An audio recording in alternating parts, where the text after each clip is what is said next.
What's good, everybody? It's Brian with the Trial and Error Podcast. Hope you guys had an enjoyable weekend, but we're back to business here. Give my Fearless a little bit of time to hop on here, but I want to get this thing started. And so today's episode, like we discussed last week, it's basically when the vision changes and what to do once you've outgrown your own business. I'm going to go ahead and roll the intro, and then we're going to get into this thing. Hey, Fearless. Yeah. All right, I just did the intro. I'm about to roll the intro. Right, let's go. Roll it.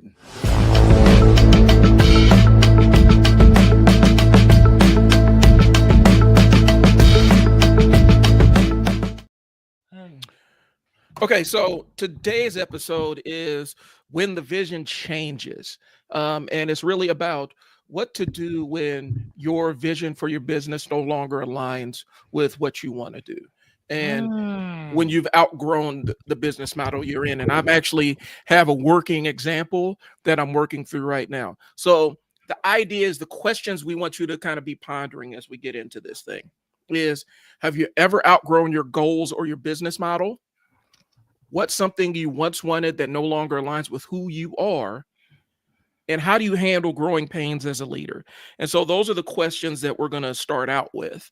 And then we're just going to kind of go through this thing, and hopefully we can drop some insights or whatnot and hear a little bit from you guys in terms of, what your struggles are with it. And maybe we can help each other out here. All right.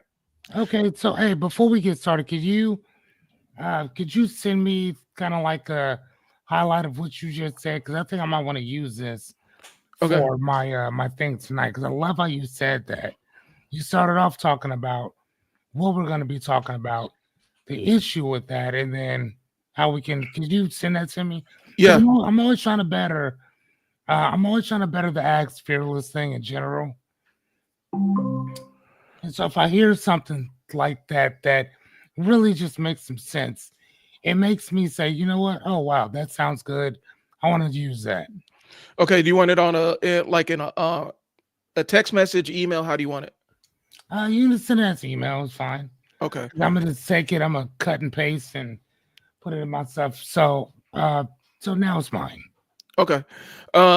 So let me go ahead and do that. I'll go on my intro, then I'll shoot the email over just so that I can remember it.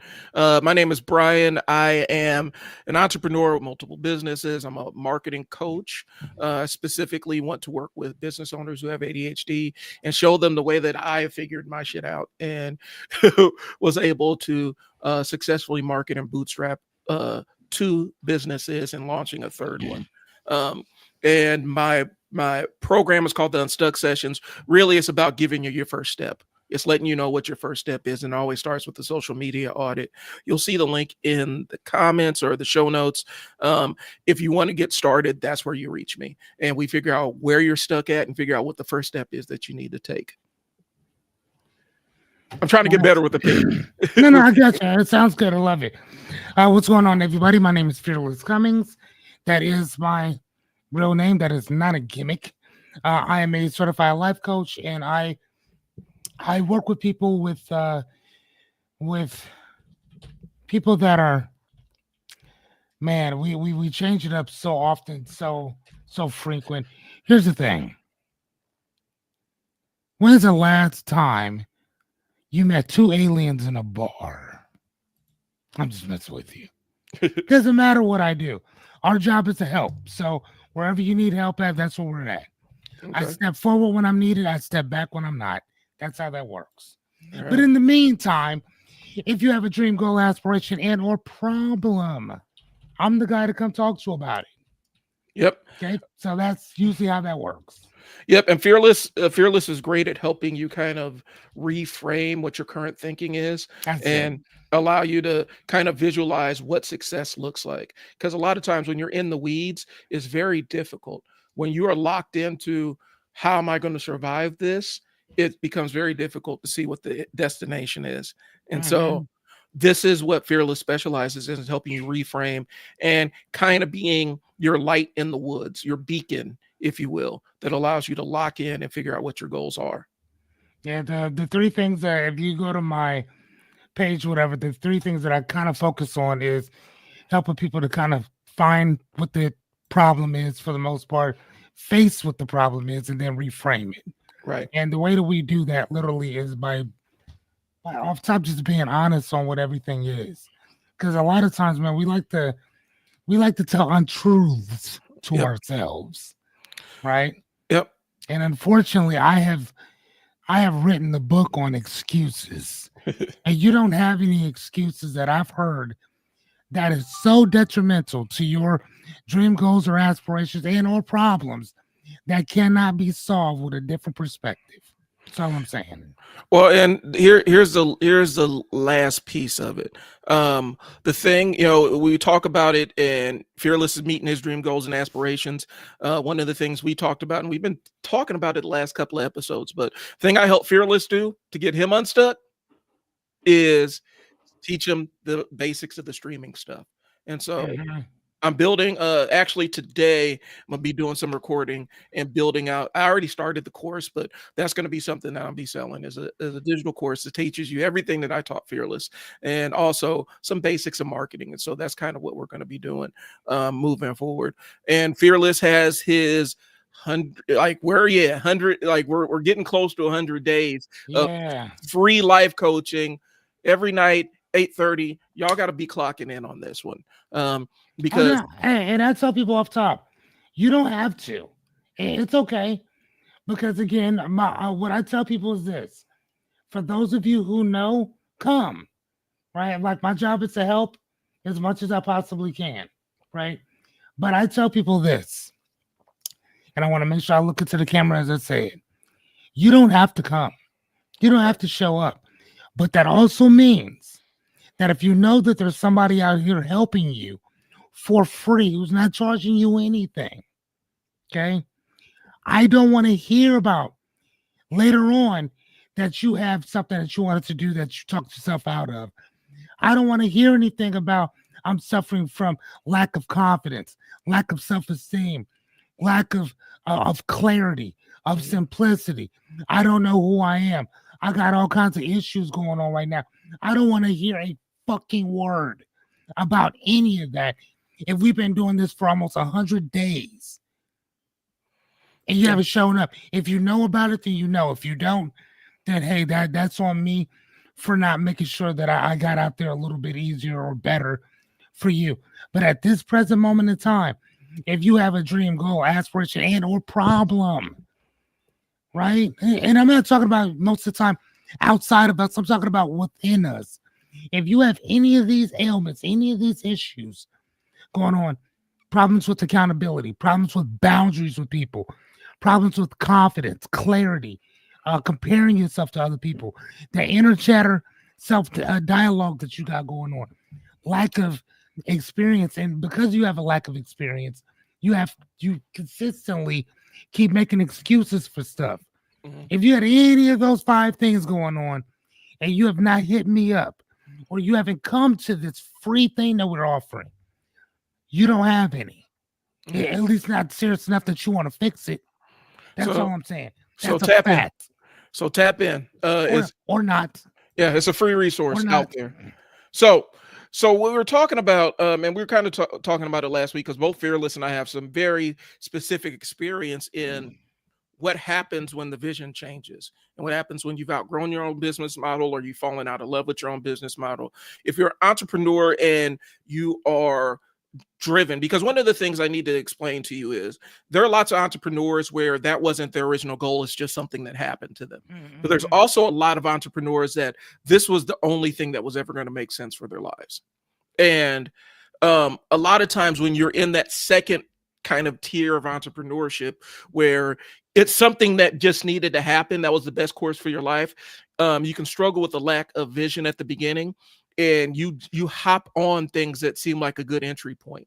And it's easy to fall in and out of love with models and business models, but then that's where the self-doubt starts accumulating and you start wondering. And with ADHD, it's also you have another layer of um all the tasks that you've left undone and started and stuff. And so one of the Sorry.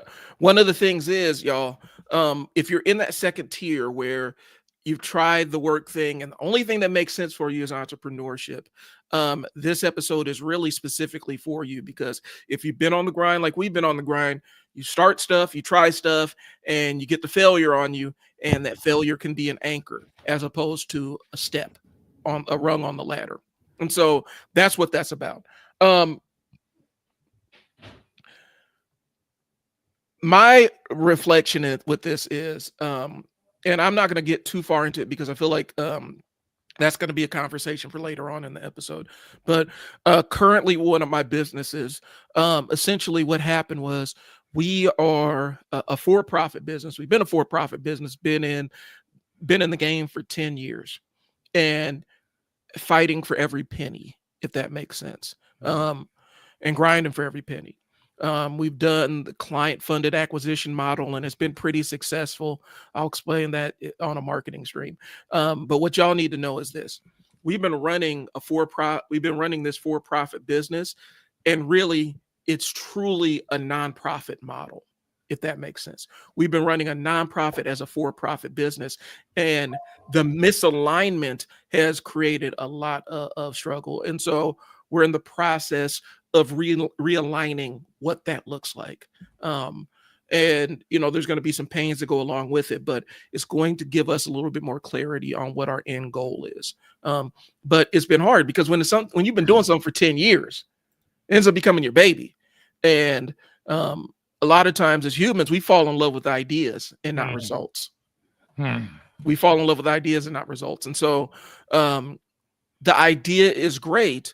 The results haven't been what we wanted it to be. And so it was a conversation my business partner and I had, and said, hey, we've been doing this thing that should have been a nonprofit. We've been doing it as a for-profit business model, and we're wondering where the incongruency is. And so that's one that I'm actively working through. That's one that's actively going on. And it requires, coming to that realization requires honesty with myself and not punishing myself for not seeing the light a little bit earlier. And so that's one of the harder struggles about it. Okay, so from a coaching, I guess, standpoint, I think that and again, this is, I guess, from a spectator looking in on it, but I mean, this is what I've been doing for the last 23 years, right? And so the one thing that you said that kind of caught my attention is that you guys, since for the last decade, have been fighting for every dollar that comes in. Yeah, I mean, it's been, when I say that, I mean, we've been working for it. Not like it's always been this battle, and we have boom or bust seasons or whatnot, but it's been a lot harder than it actually needs to be. And that, to be honest with you, doing it the harder way actually taught me the lessons, because I've managed nonprofits. I've worked with nonprofits. I've done all kinds of stuff with nonprofits. It taught me the hard business lessons that a lot of nonprofits don't have. But yeah, it's been a grind. And so we've been playing the game on hard mode. And so that's what that means, is we've been playing it on hard mode, and we've had good success with it. But at some point you realize, why am I playing? I'm too old to be playing the game on hard mode when there's another mode that when there's easier mode, if that makes sense. Right. So my question, I guess, would be, oh, morning, Chris. Good morning, man. Hey, what's going on, Chris? So what would be a more easy, I don't want to say more easier, but more simpler model? So why are you guys changing it from a profit to a nonprofit? Like, what's the difference in that? Okay, so what it is we're not fully we're not fully being a nonprofit. It's going to be more of a hybrid business model. But some of the stuff that we've built, some of the services we delivered in our industry have overwhelmingly been in a nonprofit frame. And so when you're dealing with that, a lot of times the revenue is offset by donations and things like that to help take care of overhead and things along those lines. And we don't have that benefit of that. And so we're competing basically where we can have these big, huge things, but we're actively paying taxes on all this stuff that we're doing. as opposed to being able to cover our overhead, provide the best for the kids that we're serving and whatnot under that nonprofit frame. And we constantly, one of the things is, one of the canaries in the coal mine has been people stepping up saying, hey, can we donate to you? Yes, but we're a for-profit business. Oh. And so the difference is basically it's the tax structure, but it's also what the market is used to. And so when we present it as we're a for-profit business, everybody else that is kind of in our space has either a nonprofit arm attached to it or is fully nonprofit. And it changes the pricing. It messes with a lot of different things. We're charging at a premium, and that's fine. But when you charge at a premium, the only reason we're charging at a premium because it costs more to exist as a for-profit business in this specific model, if that makes sense. Okay. And so it was something that we had discussed a while ago. We fell in love with the lure of when you're a for-profit business, it's unlimited. You can use the money for whatever you want to, right? Nonprofit comes with rules and barriers, but there's also a more consistent cash flow. And so it's opting for, do we do something that, we can, something that can scale, but it provides us a little bit more stability? Or do we continue to go with the unstable but limitless opportunity? And both of us are dads. Both of us have households we're trying to maintain. And stability is key now. And so the reason why we're putting one part of the business under a nonprofit business model is because it makes sense for that part of the business. The other part is going to remain for profit, but we want to remove the burden of existing from the for-profit model, if that makes sense. I've said a lot, but that's the entire thought process that went into this whole thing. Okay. And it's something it's something that we kind of experimented with a partnership at the beginning of the year. And it was a misalignment in vision, just because a lot of times when you try to bring it to entrepreneurs that have been doing their entrepreneurship stuff separately, there can be some incongruencies. And so we're like, let's own this whole thing. We've already drawn up all the paperwork. I've already done all the board stuff. I've already done all the legal stuff. We're already registered with the state of Nebraska. It's just time to get the 501c3 up and running. So that's where we're at. I mean, that's a lot. I know I hit you with a lot, Fearless. It's so again, man, so let me ask you. So is there anybody in your space that is a for-profit that doesn't have to so-called fight for every dollar that they get? Yes, but here's the thing. So the model is a volume game. When you get to this, like in our industry, it's a volume game. And so what happens is that means the more people coming in. Okay. So like Grant Cardone would say, those pipelines, those what he calls them, those pipe or whatever. How is he? Whatever terminology he uses, that's what you're talking about. Or whatever. So you want to have as many of those things going at once. Okay, I got you. And so for us, we are aligned with the quality output, and our competitors are not. They're aligned with getting as many kids in their system, through their system, as possible. And then that's the parents that end up coming to us because they're not happy because they got funneled into just as many bodies in this place as humanly possible. And so we don't want to compete in that space. We want to have that quality aspect of it, and we haven't scaled enough from on the for-profit side to accommodate the sheer volume that these other places have. And even then, when you look at the financials that underpin some of what they're doing, their margins are getting crushed in this industry. And that's why there is the the nonprofit arm, because then you could fundraise, and we're still kind of aligned with more of personal development, social development, pro-social development for kids. I'd rather raise money on that as opposed to sell that, if that makes sense. And so I think for us, all the signposts, all the signposts have been pointing to this for a couple of years, is you need to put this part of the business as a nonprofit and this part as a for-profit. And that's where we're at right now. And that was the pivot. And it was hard because, like I said, the lure of unlimited money that comes with business ownership um, can be very attractive. But then you also have to look at what it takes to get unlimited money, right?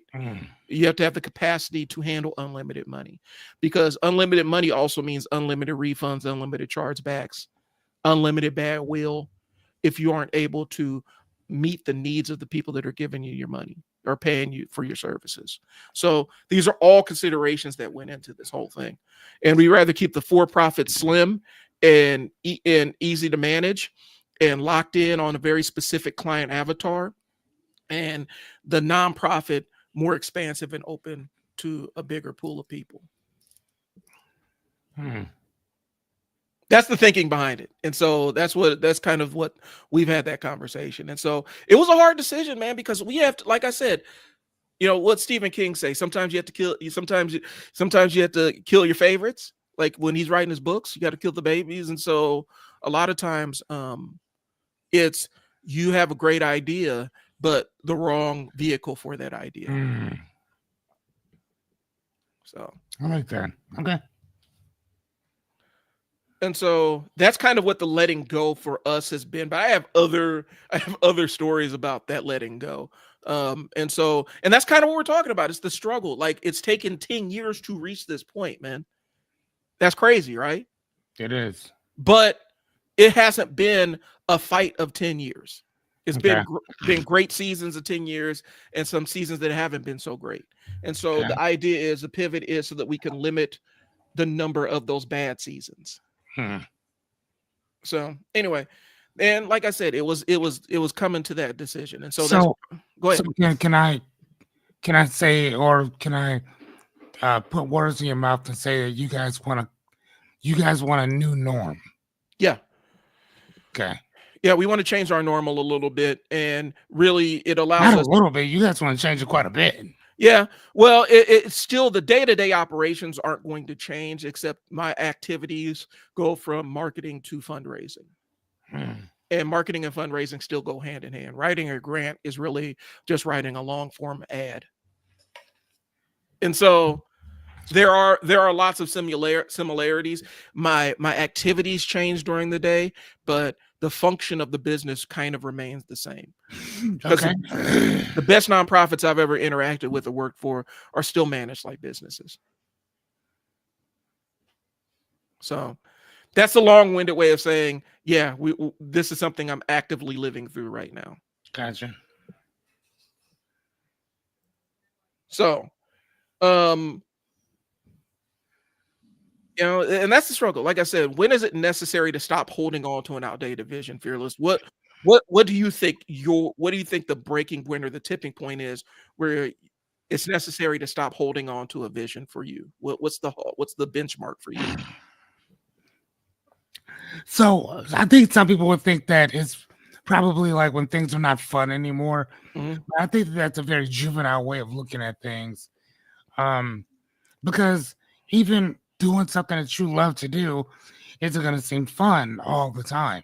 Right. I love to read, but right now I'm in between books or whatever, and I'm not motivated or inspired to read anything right now. So it happens. But then I also go on those spurts that, well, right now I don't need to read anything. I'm okay. I'd rather play a video game for a little while. So I think for me, I think that because I know what my values are, because I know what I stand for as a man, I know what my principles are. I know my role of conduct and rule of conduct is. So I think that when it no longer coincides with who I am as a person, it's time for me to step away. Okay. It's time for me to be done. But even if I have to learn something more, I'm okay with that because I love to learn. But if I have to, usually when it's just me, I'm fine. Right? Because I'll figure my own stuff out and I'll just kind of run and go from there. just like the whole thing of Ask Fearless. I don't have to ask anybody about this. I just jump in and just go, Right. right? But then if you have other stuff or whatever, that's a little different or whatever, you know what I'm saying? Because if you have a personal relationship with a person, then what happens? Right. Well, now you have another person that you have to talk to and deal with, run stuff past to them. Or what if they don't really know that much either? You know what I'm saying? And both of you guys are fucking lazy to one standpoint or another or whatever. So there's a lot that I think goes into when it comes to that or whatever. I know that, like I've said it before, with the bookstore that I own, I I'm good. But I think that a lot of that is more of a personal thing as opposed to business Hmm. type stuff or whatever. Because again, even though like we really never made much money or whatever, there was so much we could have done that never saw the day of light. That again, I kept saying like, hey, if we run things this way, if we pivot over here, you know what I'm saying? But when that's met with opposition or whatever, and it only works when both people are willing to do the same thing, get on the same page. But if only one's willing to do it and the other one doesn't want shit to do with anything, then there's not really much you can do, right? Hmm. And I'm not saying that I would never partner up with another person again because I would still or whatever. I just think that for me, um, my expectations of myself would still be where they are, but my expectations of the other person would probably lower significantly Hmm. or whatever. So like, how do I know when it's time when it's no longer congruent with who I am? Yeah. Okay. You know what I'm saying? So like I'm that type of guy that if we're partnered up, like I'm fully transparent. You know what I'm saying? Right. Like one of the things I'm always saying is like, bro, my shit's your shit. Your shit's my shit. So let me know what the fuck is cracking off. So I always know what's going on. Right. I don't ever want somebody else to tell me anything that you should have told me first. That's in business, that's personal, that's whatever the fuck else. You know what I mean? Like Right. so that's how I look at stuff. Now somebody else may not see it that way. Somebody else may be like, well, if it doesn't concern you, I'm not really gonna say anything. But then what happens when I do find out and it did concern me, it did have something to do with me, then what do you do? Right. You see what I'm saying? So for me, or whatever, I value fucking loyalty before I value anything else when it comes to a fucking partnership. Like I gotta be able to depend on my partner. Period. How many Right. times have I called you like, hey Brian, and I need you just to run it? I'll be there as soon as I can. Got you, Yep. bro. I'm already on. I've had to do that a couple times. Yeah, but today I was running a couple minutes behind. But I look on to our studio. I see you're already on. I go into our studio. You're already talking. Hey, what's up, Fearless? And keep going. Which means that at this point now that we already know what the other person is expecting, so we can just run with it. Right. And then you can always fill me in on what's coming on, afterwards, what you've already discussed. It's not a secret. It's not like, well, this is what I'm doing, so you do what you're doing. No, it's motherfucker, we do this together. Right. So if it's not a togetherness type of cohesiveness, then it doesn't work. So again, to answer your question, to kind of go the long way around, is once it's no longer congruent with who I am, I gotta walk away. Got it.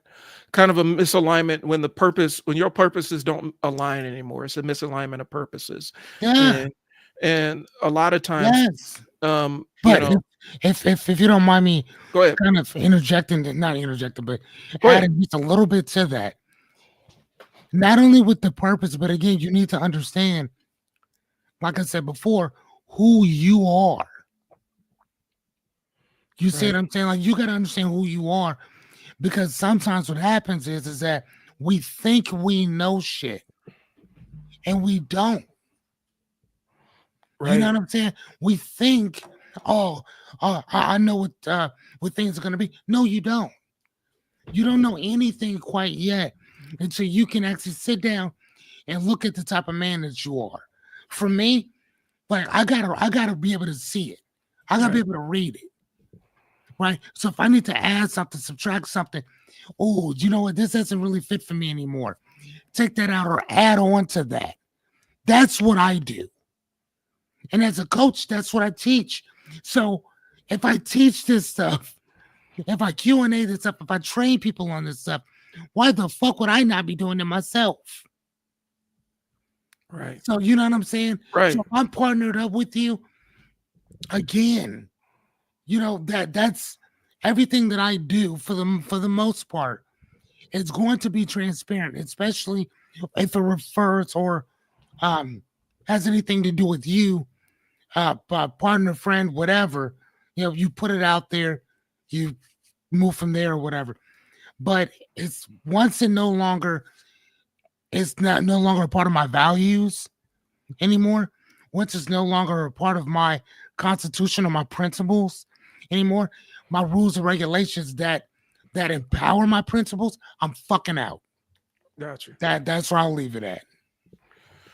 Well, and I think that's important because a lot of times, and it goes back into even when you're selecting the vehicle that you're going to try. If you're in the entrepreneurship game, if you're in the personal branding game, if you're wanting to be in the life coach position, a lot of times people only have a profit motive to do stuff. And when that's when that's your only motivating force or animating factor, um, it can get to a point where you're like, this money ain't worth it. And if you don't have a drive to do it, or the dynamics or your reality has changed in a way where you don't have something other than just the cash to do it, it's harder to sort through, to be honest with Mhm. you. Mm. When it's a regular job, that you're doing, you can rationalize and say, I'm just punching in for my 8 hours and I'm out, right? But when you are the job, when you're creating your own job, um, it gets a little bit harder where you can say, I don't want to do this. And my motivation to do this is no longer there. And sometimes I think people end up holding on to it for longer than it needs to be held on to. Um, Or instead of just delegating it to someone else. right. And then you also have to look into, what are you putting into it? Or are you, again, if you're doing it by yourself, which I would suggest, if a person's gonna do something, do it alone. Hmm. If you can. Um, or if you do have partners, make sure y'all write up, hey, this is what I'm in charge of, this is what church. Make sure everything is divvied up on what you guys' responsibilities are. Because what happens sometimes is that if one person really likes this over here, but then the other person likes this over here, and you keep thinking that there's going to be a problem, it's like, no, there's a problem. Let the other person know, hey, I want to focus more on this over here. If you take that over there, Right. right? That works, right? But again, and again, I'm not talking about myself. I've read so many books, and and for the last year almost, I've actually been talking to other people that have had partnerships with other individuals, and this is some of the biggest stuff that they taught me. And again, there's things that I did not do when Hmm. we went into the book business or whatever that I wish that we'd have done, but hindsight, being what it is. Hmm. But I wish I'd have known then what I know now, just in general, and I still would have done it. I would have just went at it a little bit different way Right. or whatever. You know what I mean? Um, But it is what it is, though, man.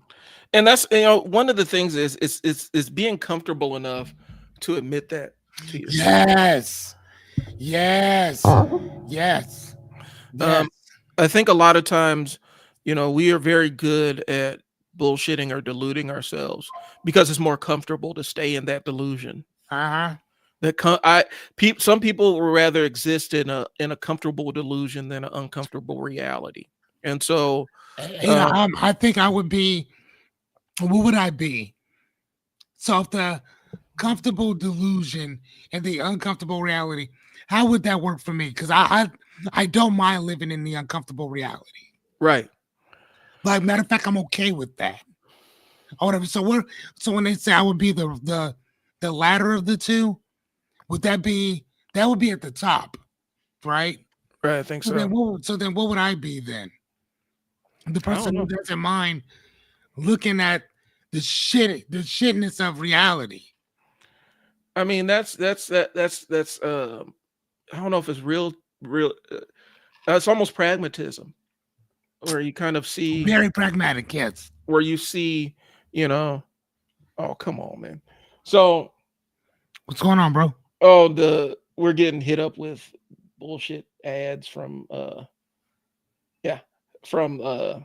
Twitch. Yeah. So anyway, and I have it set up so that it shows comments on the stage. So we're gonna roll with it. I think a lot of times being in that middle space where, you know, you it's almost like I said, you're seeing reality for what it is and accepting it for what it is. Um, and deciding, choosing what you want to change, what frame of it you want to change, if that makes sense. If what part of it that you want to change. Okay. Um, actively selecting it. For me, I'd rather, I've gotten comfortable with being uncomfortable. And so for me, it's not hard to look at that delusion and say, Brian, you're deluded right now, and snap out of it. But human beings are really poor. We're piss poor at explaining ourselves to ourselves, because I could say that right now and then walk headlong into a delusion that I'm not aware of once I get off this stream. And so um, I do think a huge part of it goes into being aware of the fact of your susceptibility to distortion, cognitive distortions, illusions, delusions, and stuff like that. Being aware of how susceptible human beings are to it, right? It's like, Pete. So we talked about this before, but one of the things that's crazy is when you, yeah, see, that's what that is. One of the things is when you, I'm turning this thing off. One of the things is where, when you look at like people who join cults, right? A lot of times the assumption is they have less intelligence than other people, right? People think cult members are stupid. They're not.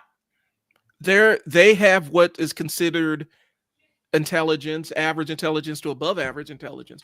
What's happening is the leader of that cult is very good at connecting dots for them.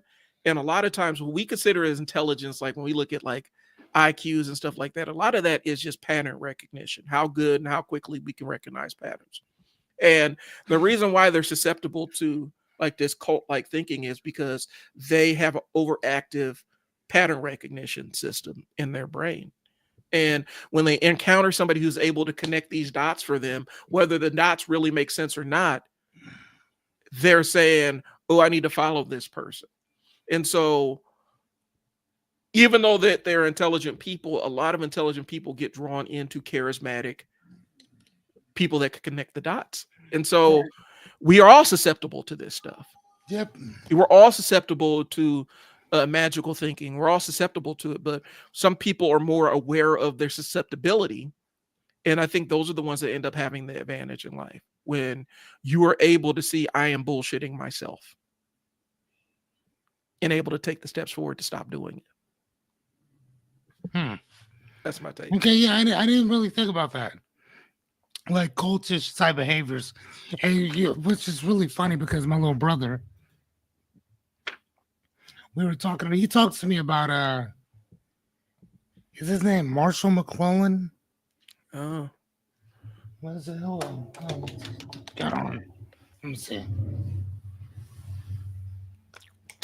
like I said, while Fearless is looking it up, Like I said, that's why a lot of these cults are well financed, right? They target people that have a lot of money, that have a lot of success in whatever realm that they're in, um, and are connecting dots for them. And that's really what their entire persona is based on. And that's how they make their money, because they've targeted these high net worth, high influence people. And because they're able to connect dots in a different way, and their pattern recognition senses are a little bit stronger, they're able to trap them in a system that always connects the dots for them, whether it makes sense or not. No, So, that makes sense.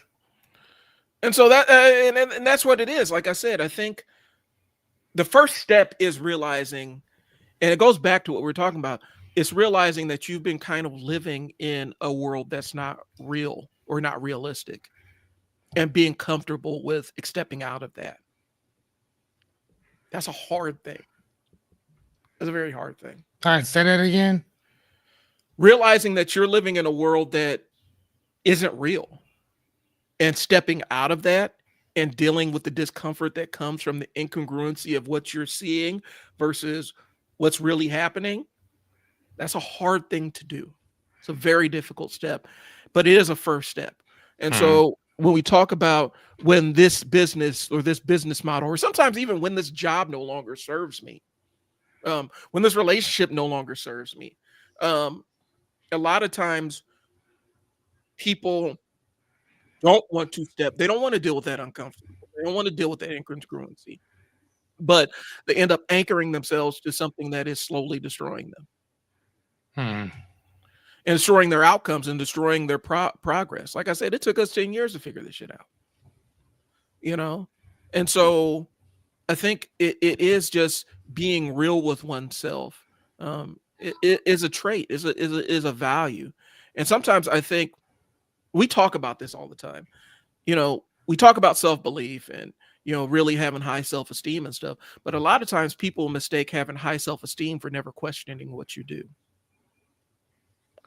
And I feel like high self-esteem is feeling comfortable in your decisions, not just never questioning what you do.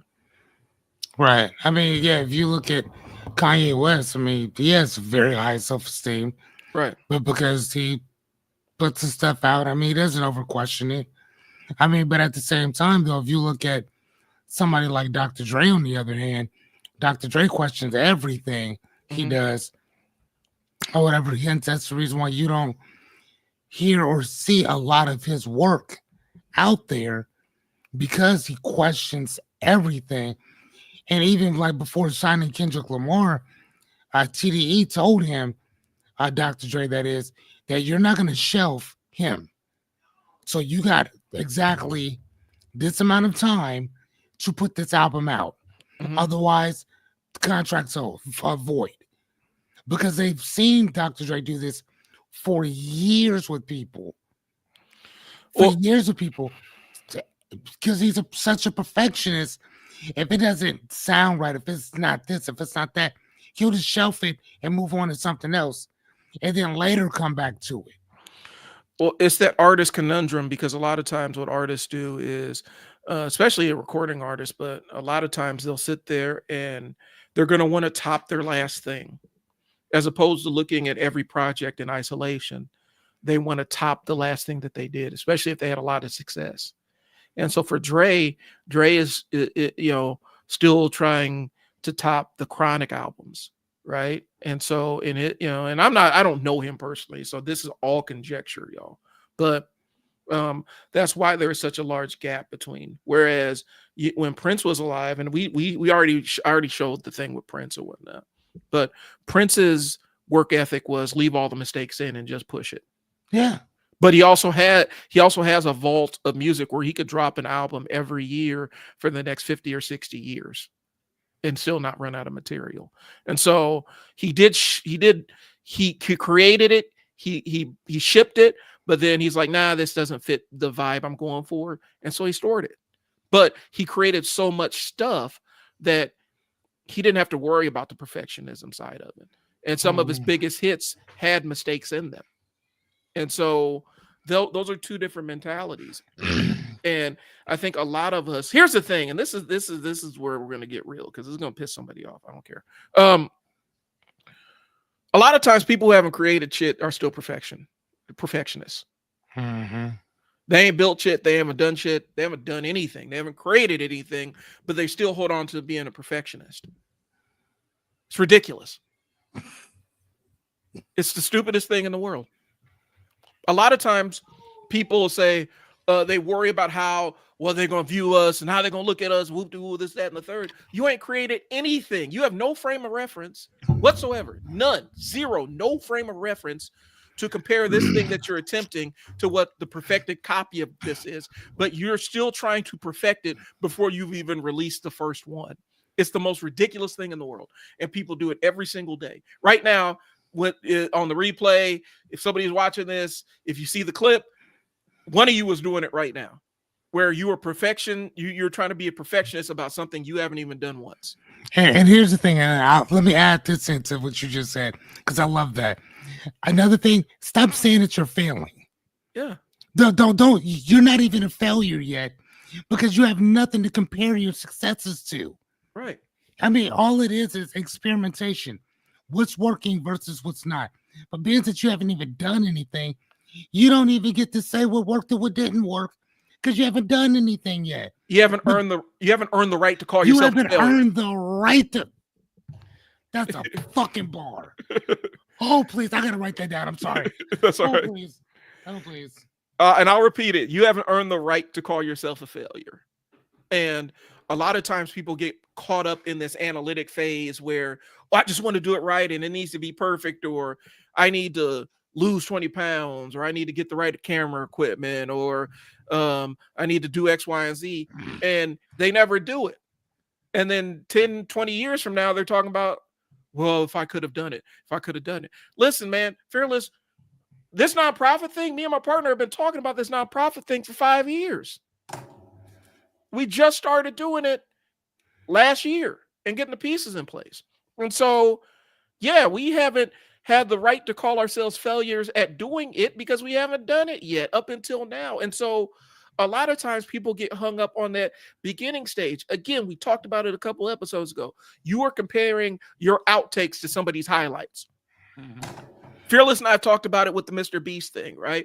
A lot of these cats jump on this social media thing and they see Mr. Beast or Kai Snet or any one of these other people that have been grinding and doing this for, more than 5-10 years, and they want to be where they are, right? They think that their output should match what Mr. Beast has done. Mr. Beast spends millions and millions and millions of dollars on his videos.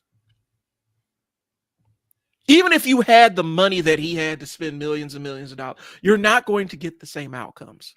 And not only that, but this same guy also reinvests every dollar that comes in, gets reinvested back into the business. Right. All of it. And he's paying for ads. He's paying for ads on all these platforms. He's paying to have his stuff boosted towards the top. And so you think that because you've watched the Mr. Beast video and you've learned how Mr. Beast edits his video, or Casey Neistat, you watch how Casey Neistat edits his videos, or whoever, that you should be able, just because you have the skills to be able to do it and you've taught yourself how to edit the video that way, that you think that your video is going to do the same thing that theirs has. It won't, because they have a bigger audience, they have a bigger test market, and they have a bigger runway to launch this thing. And people get so locked into that perfectionism of trying to match the outcomes of these people that they see on the screen that they never develop their own skill set. Mm-hmm. And that's the piece of it. Like I said, you haven't earned the right to say that you failed this thing. Right. Because you haven't been invested in it long enough. You haven't put skin in the game enough. And for us on the Trial and Error podcast, failure is not a bad thing. Matter of fact, it's a good thing because it gives you the skills that you need to learn. But if you haven't even put in the work to be a failure and you've already pre-failed yourself.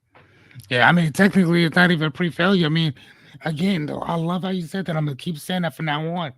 You haven't even earned the right to fail. You haven't done anything to fail. Right. So you don't even get to call yourself a failure because you never done anything. So no, you You don't get that right. No, Right. that's not yours. That might be the guy down the street who's been working at the same for 2, 3 years or whatever, and still trucking away, trucking away, trucking away. He can call himself that if he so chose to. But Hmm. even he, to me, there is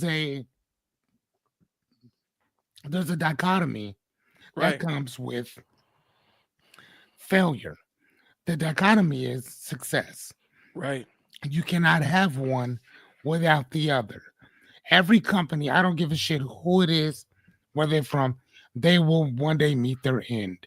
Yeah. Walmart and Amazon one day will be put out of business, either willingly or you don't have a choice. Sure, you're done, right? That is a fact. Wow. Now it might be 200-300 years down the road, but eventually their day will come just like everybody else's. So, and so all we're saying is that for those of you who are perfectionists at what you do, and you haven't even put out anything, let me give you a percentage to think about. I have been doing my podcasting for 60, tonight it'll be 67 days straight, Hmm. an hour and a half of information, training, coaching straight, right? Right. So tonight is 60. Tonight is, what is it? Tonight is 67. So I usually do about an hour and 1.5, Hmm. right? So we start at 8:30, we usually end at 10 o'clock. So plus 6 times 67, I have exactly 100 hours, 105 hours right now of content. Okay. 105 hours right now of content. And that's not even talking about, I'm not even including what we do here Right. once a week. And these are 2 hours easily. When Brian and I get together, 2 hours easily. Right. So with what I'm doing, what I've done by myself is 105, 100 out, basically 100 hours, right? And I'm still at 67. I have what, 33 more days Hmm. to go. So by the time we're done, we will have, I will have 150 hours of training. Right. If you look at what that is, if you are going to school for that, that's a bachelor's, isn't it? Yeah. I think so. That I think it's about that's a bachelor's degree, if I'm not mistaken. Isn't that? I. Let's Th- look that up. Well, I let's look think. that up. I think you're right. Um, how? Oops. But it is about Man, establishing and having that skin in the game, bro. Like you have to have that physical skin in the game and get the reps in. We talk about it. Fearless and I talk about getting your reps in all the time, right? And one of the challenges is people want the outcomes without getting the reps. And it don't work like that ever. so it's 120 credit hours. So I basically have created a 2-year course within 100 days. Right. Here, matter of fact, because I don't want people thinking I'm just making shit up. Here, how about here? Let me show you. I don't want nobody thinking that I'm just. Oops, hold on. Sorry about that. That I'm just making this stuff up. Give me a second. Good gosh. Uh, okay. Present, share screen. There we go. Good gosh. Okay, can you see that? So it's about Yeah. 120 Yep. hours right there, right? Right. So again, I don't want people thinking that I'm just making this stuff up or whatever, but this is literally what it is. Like, so I'm just saying, man. And again, we're not even talking about what Brian and I have done thus far. Which how many episodes have we? Do we Whew. even have? And we're not even talking about the ones that we were just recording. Right. I'm talking about just the lives that we've done. So I think we're at 2, 4, 6, 8, 10. And we've done probably what, 10 Yeah, I think even more than episodes? I think more than that. Yeah. So I mean we should probably start episoding these things or whatever so people can understand where we are. Yeah, I'm gonna have to sit down and go through all that. And Yeah. I mean, even if we just kind of looked at them and then just kind of went, I will start 5 for this one and whatever, or label the other ones. I mean, hell, I don't know. But I'm just saying, I have so much material. And the way that Mr. B says it, and I'm telling you exactly what he said, not what I said, what he said. If you don't have at least 100 videos, at least 100 videos, don't even talk to me. right, Don't even come talking to me. And I heard this other guy say it before Mr. B said it. He said, if you really want to know whether or not you have what it takes on YouTube, social media, this and the other, are you willing to do 100 videos for nothing? right, At least 100. At least. I mean, Brian, you said it last week the best. You said there are millions upon millions of YouTube channels right now right. that are just abandoned. Yeah, It's just abandoned channels. they're Now, just, and one day, I'm telling you, they're going to come through. They're going to clean that shit up. yeah, they're just sitting out there. A lot of these channels are literally Just sitting there. just sitting there, abandoned. And what happens is a lot of times people, I don't know, the hardest way, the way to phrase it is people start and get discouraged because they haven't found their vehicle for success yet, and they give up before the transformation actually happens. Or sometimes they don't know what the hell they're talking about, right? Like, you know what I'm saying?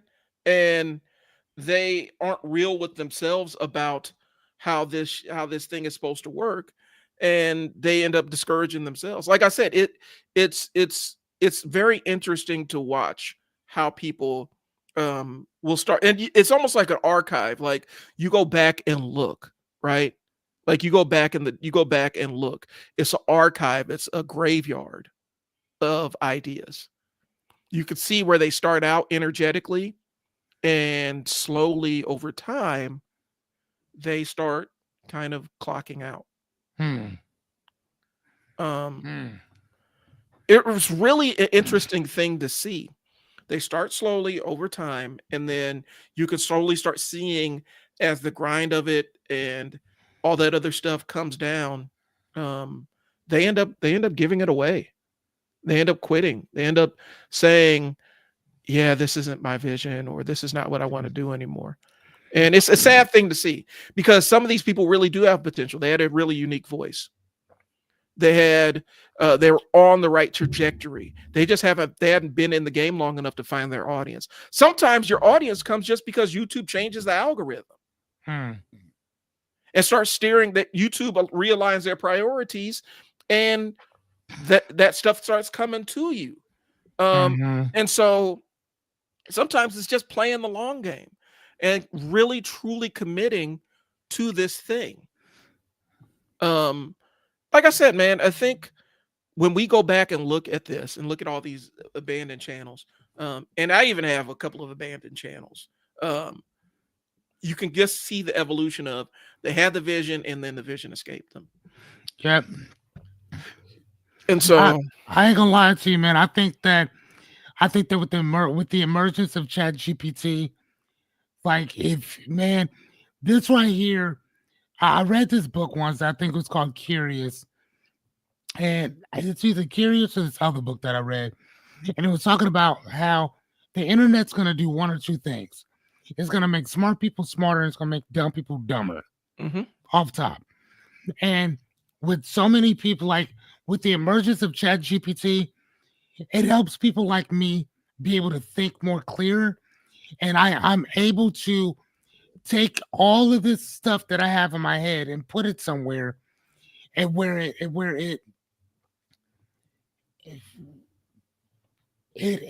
compartmentalizes everything for me. right, So like right now I have 33 more shows left for the most part, right?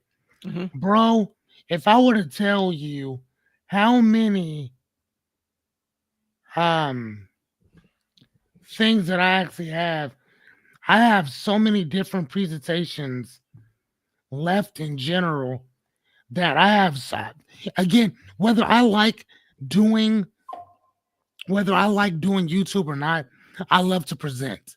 I love to teach stuff. So again, I was doing this way before I can't say way before YouTube came along, but I've been making presentations for long periods of time. Right. So YouTube, Facebook, Twitch, all the other things or whatever are just creating an opportunity for me to put my stuff out. Now, I tell people all the time, whether you show up to my lives or not, it's irrelevant. I'm gonna show up every single time because I know that my stuff is worth hearing, right? Right. And I got to get it out in general. So that's just a part of me or whatever. But the one thing that I do tell people is that if you say that you're going to do something, say it to yourself and then tell other people. Right. And the reason why is because you want that social commitment written down somewhere where somebody can hold you accountable for what you said you're going to do. Now, the people that started off with this, some of the people are no longer there or Right. whatever. I have the same exact 5 to 10 people there every single night, no matter what. If you want to know what the percentage is, if you look at my friends on Facebook or whatever, I have 4,500 and some odd friends on Facebook. Right. Over 4,500 friends on Facebook. I have around 0.1.5% of people show up every single night. And you heard that correctly. Hmm. 0.1.5 show up. Not even a full two, not even a full 0.2%. Not even a, you see what I'm saying? I don't have 2%. It's less than that show up. And you would think that I'm out here performing for thousands of people. Fuck yes, I will. I'm gonna still give those same 5 to 10 people the best of me every single time that we show up because Right. they've shown up for the last 66 nights for the most part.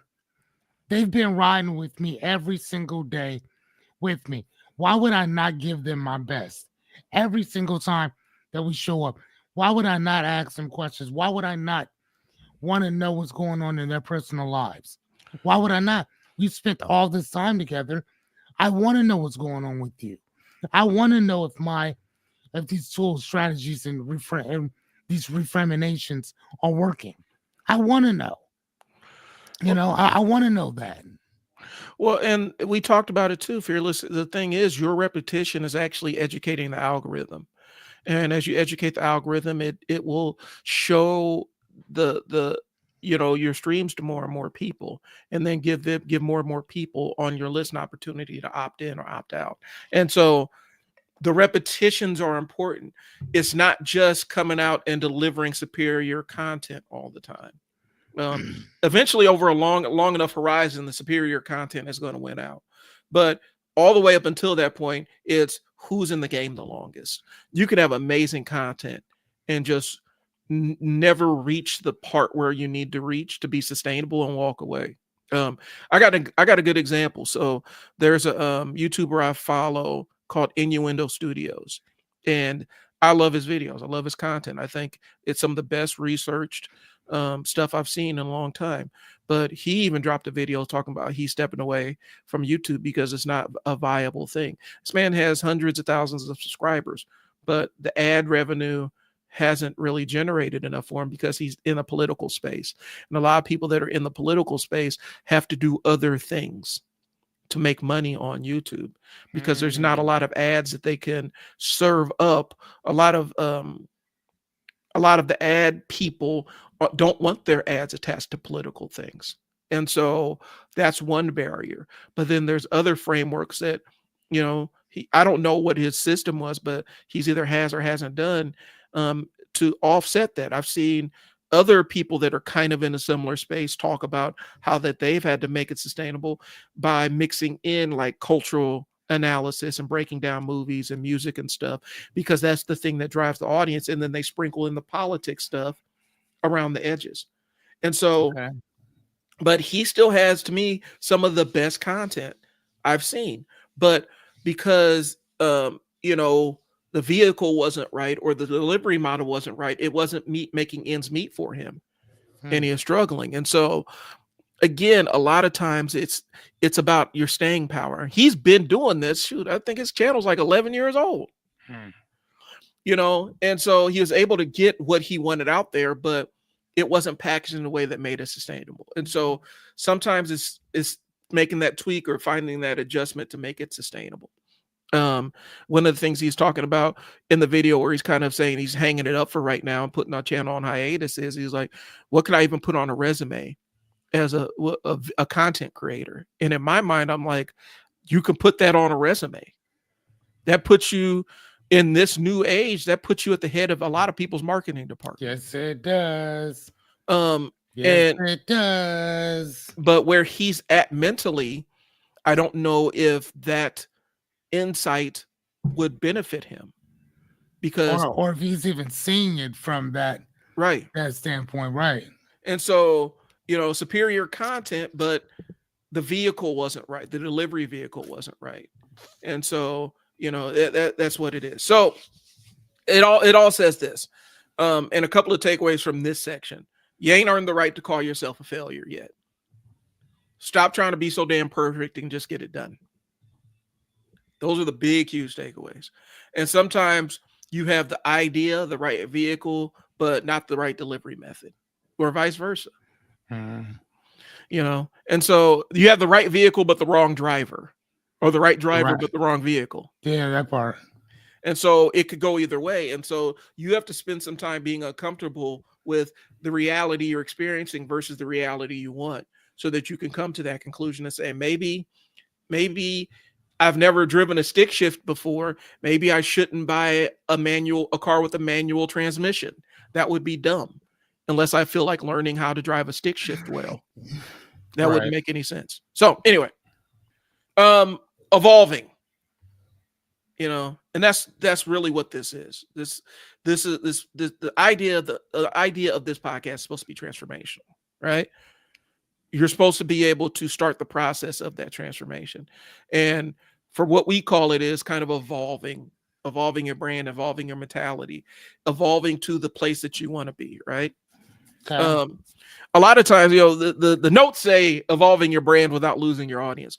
More times than not, I've learned through experience and running businesses and stuff. Sometimes you need to lose the audience you need to lose the audience in order to evolve.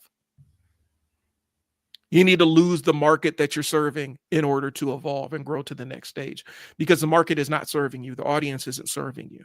Okay. And they're not providing you what you need to be successful. And so you're going to have to go through a couple of cold seasons while you link with the audience or client base that makes sense for you. Some people are going to go with you. Some people are going to ride with you no matter what. And those are the people that you want to base your entire strategy around. If people are with you through your transition, that's who you want to mess with indefinitely, because that's who you want to attach yourself to, because they're down for you. They're there for you. Right. I think a lot of people get too caught up in these customers are loyal. I've had very loyal, in business, I've had very loyal customers. But sometimes some of the most loyal customers were also ones that kept me in a space where I didn't necessarily need to be. It's like that job that you hate, but you like it so much that you don't want to quit. Does that make sense? Where you hate every aspect of that job, but there's some key things that you really do like about it, and that's what's keeping you from seeking a better opportunity. Okay. So I hope that makes sense. Like sometimes you need to shed. It's like a caterpillar needs to shed its skin. Sometimes you need to shed the things that are holding you back. What do you think about that, Fearless? Like, even though something has worked for you, sometimes it is, you gotta be comfortable with shedding that. Yeah, I mean, how do you grow? I think that the problem is, man, is that we try to hold on to that, and then we walk around with the part of that shedding off or whatever, and people are looking at you, and it's almost like walking around in a shirt that's 3 times too small. Right. Then you like, dude, why don't you just go get a new shirt? You're like, I can't find none, or I didn't do laundry, or The shirt's whatever. broken in. I'm This comfortable shirt's in. broken in. I'm already broken in. It's like, bro, like your arms look amazing, but that shirt's done, bro.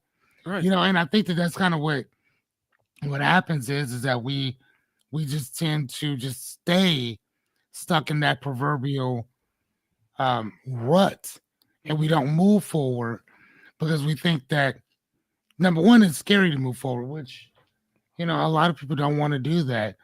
And I mean, I don't want to say that that's fine because it's not. Right. I just think that I think that sometimes what happens is uh, it means if when we move forward on certain things, that means we have to leave certain things behind, Hmm. and we don't want to leave certain things behind. You know what I'm saying? Like today, I just got rid of a buddy of mine. Brought me 1, 2, 3, 4, 5. He brought me, I think, 6 boxes of books, Hmm. and I was going through them. And usually, man, I will not throw a book away ever. But I'm sitting there looking at it has like the little dust mite things on them, Yeah. which technically you can't sell those because at least not without warning somebody. Right. Hey, these things have bugs, this and the other, and they're so microscopic that you don't really see it. I see it because I'm in the book business, so I know what you can sell and what you cannot. And I'm sitting there looking at them. And if you have any of these little mite things in one book, most of the time you might have to throw away the whole box Right. because you don't know if it's going to infect the whole entire box. So I went through and I'm just kind of looking at it and started tossing stuff out. And I saved a few of them, obviously, but I mean, let's say out of what, let's say out of 300 books for the most part, let's say out of 300, I saved maybe 10 Hmm. Wow. because the rest of them weren't worth saving. They weren't worth keeping. You know what I'm saying? And I think that that's what has to happen sometimes is that in order for you to get more stuff, you got to let go of the old shit. You know what I'm saying? If I go out and buy a new pair of shoes, I have not bought a pair of shoes in, bro, I ain't even gonna lie to you. I don't even know how long now. I don't know how long it's been since I bought a pair of shoes. But my rule is if I buy a pair of shoes, I have to give one or two away. Hmm. Well, now it's to the point where I have nothing but brand new shoes or whatever. And the only shoe that I wear now is my Skechers. You easily walk in, slip them on, get pushing. So I want to I'll touch base on that, the slip on thing, because this is what I used to tell when I was teaching parents and teaching parents how to be parents and teaching kids how to behave. One of the things I used to tell parents specifically is those old behaviors are like a worn jacket that's comfortable. You know how it feels. You like how it feels against your skin. It serves its purpose in your mind. It's comforting, right? You slip in those old behaviors. So you're learning new behaviors, but those old behaviors are the comfortable ones that you know. But also the jacket lets in cold air and it doesn't fit Mm. right. But you will stick with that broken in jacket as opposed to learning a new bag of skills, a new bag of resources, a new bag of skills. You rather keep that old one and not learn the new ones because you have to break in that. You have to break in that jacket. It doesn't feel quite right. You're not used to it. You don't know where the pockets are. Like Mhm. a lot of different things that go into that idea. And so the old behaviors are like that old worn jacket. It may not be the best, but it's what you're comfortable in. And for a lot of people, they never slide out of that. They just stay where they're comfortable and then wonder why the outcomes aren't where they need to be.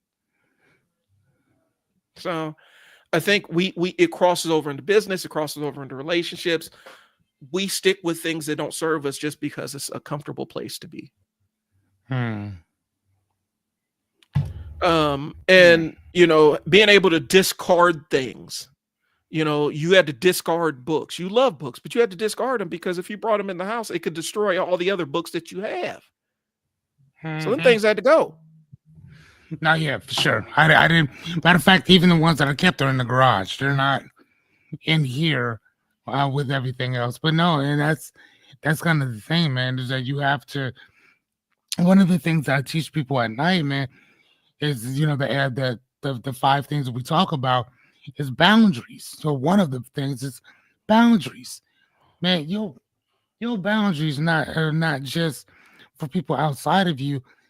More times than not, we fuck up on things, or we fail in certain things, or we mess up on certain things because we neglect to have boundaries within our own selves, Hmm. and we don't set those boundaries for us. And it's one of the easiest things to do is set boundaries with other people, but not for ourselves. So one of the things that we talk about, number one, is keeping your word. If you can't keep your word to you, you're not gonna keep it to nobody else either. So that's Right. the first thing that we talk about more so than anything else. And then the second part of that is standing on what you say that you're gonna do. Right. You know what I'm saying, man? If your words, your boundaries, they gotta mean something, right? And it has to mean something to you first. I talk about clarity starts with you. Character starts with you. Integrity starts with you. All of these things that we talk about, all these self-help words that we use start with you first. Right. So, and I was just listening to this guy say, why would you pay a guy who's begging you to take his course to make $100,000 a month? Now, I want you to think about that. Why would you listen to a person that's begging you to take his course to make $100,000 a month? Number one, that doesn't make any sense because if you're making $100,000 a month, you ain't begging nobody to take shit. Yeah. Take it or leave Yeah, it. take it or leave it, right? I don't need. Again, like I told you before, I wanted to do 100 days of coaching, 100 days of Q&A, 100 days of training, right? Just because I love to do that in general, Right. right? So I'll do this for the rest of my life. Like that's how much I love doing this. So me getting tired of doing this, nah, not gonna happen. It Right. won't, because I'm already ingrained in it. Like if I wasn't doing this, I would be doing this. If that makes any sense, That makes right? 100%. So so I know who I am. I know what's congruent with doing what I am, right? I Right. love to teach. I love to learn. I I I love to help people to go from point A to point B. And I don't want to say the shortest time because the shortest time may not be the best way to get there. You know what I'm saying? If that makes any sense. Right. The shortest the shortest way to get you from point A to point B. Here's the thing, like, and I think I thought about this, and I'm like, no, I don't think that's always a good thing. Sometimes it may need to get you from A to Q, Hmm. and that might be that road that you take might be the best decision, the best way for you to get there. Now, somebody else who already has the experience, who already has the accountability, who already knows what their boundaries are, who knows what their clarity is, who speaks highly of themselves, who does not make excuses because they're always out there making uh, uh, uh, uh, they're making experimentations. They're figuring out what's working and what doesn't. They may go from A to B. Your ass may have to go from A to Z. Right. You might have to go the whole direction in order to get what this guy already has. So I would love to help people go from A to B, but that may not necessarily be where you are. Right. There's a You know what I'm saying? I think I don't know, I think it's Central America. Like there's a path from basically Central America to Brazil, or Brazil. It says Central America to South America, right? Okay. Or where there's a stretch that is impassable. Like you cannot. It's dangerous to walk through there because of all the animals and stuff, and just how rough it is. And it's impossible to drive because there's no roadways, right? Hmm. Now, technically, there is nothing stopping people from trying to hoof it through there if they want to. The easier path is to take a boat around. The easier Hmm. path, the path that makes the most sense is take a boat or a plane to get around that area that you cannot walk or drive through. The most direct path is trying to drive through or walk through. Hmm. And so that's kind of what we're talking about. Sometimes the most direct path is impassable to you because you don't have the tools or resources, or it's just impassable. Like it's just Hmm. something that you don't have the capacity to do, and nobody has the capacity to do. But being able to recognize that within yourself is where the maturity and growth comes from. Hmm. Yeah, I was talking to a young man. I think a couple weeks ago, and he was telling me about how everybody at his job is always on their phones and this that, and the other. I said, yes. I said, matter of fact, I'm looking at how dude's on his phone right now Mhm. as you and I are talking. I'm He checking out. said, Yeah. as he said that to me, I Yeah. said, yeah, but you can't be on yours. Right. He said, that's not fair. I said, I ain't never said it was fair. I said, that's what it is. Right. You can be on his, but you can't be on yours. Right. He said, why? I said, because you haven't earned the right to be on yours yet. You haven't earned it. And the fact that you abuse it so much, they're cool. Nope. Right. So you don't get that. Unfortunately, right now, like you talked about before, you haven't earned the right to be on your phone. Right. You haven't earned it. That young man, every time I come in, he's always working, right? Always moving around, busting tables, doing this, doing that. Anytime I walk in here, that's what he's doing. So for the fact that if he's down a couple minutes and he just so happens to be on his phone, then that's on him. Cool, do you. Right. But I guarantee you, all of his work is done. Yeah. All of that guy's work is done. He's handled business up until that He's point. handled it. And I'm like, bro, you haven't. How many times have you just taken breaks while people were busy? How many times have you just walked off while people were busy? You haven't earned the right to do anything right now. Yeah. You know what I'm saying? Like, no, I remember when I used to work at this group home. It was in South Dakota. And dude, I was in my what? Like, man, I was in my early 20s. And I worked at this group home. And at that time, it was like they didn't have like SLPs like they do today, which is shared living providers. It was actually a group home Right. of like, I think like 7 people on one end, 7 people on the other end, and you have like 4 or 5 staff in the house constantly, plus a site manager, all that stuff. So we're there working, and when I started working there, man, the first thing I was asking is, "Hey, what can I do?" And they would tell me, "I go complete that. All right, what do you want me to do next?" And I would just do that, and I Mhm. did that for about a week or two, right? Right. And then I just got known for just being that guy who's always, hey, I always got my hand up, willing to volunteer, drive, go do whatever I need to do, right?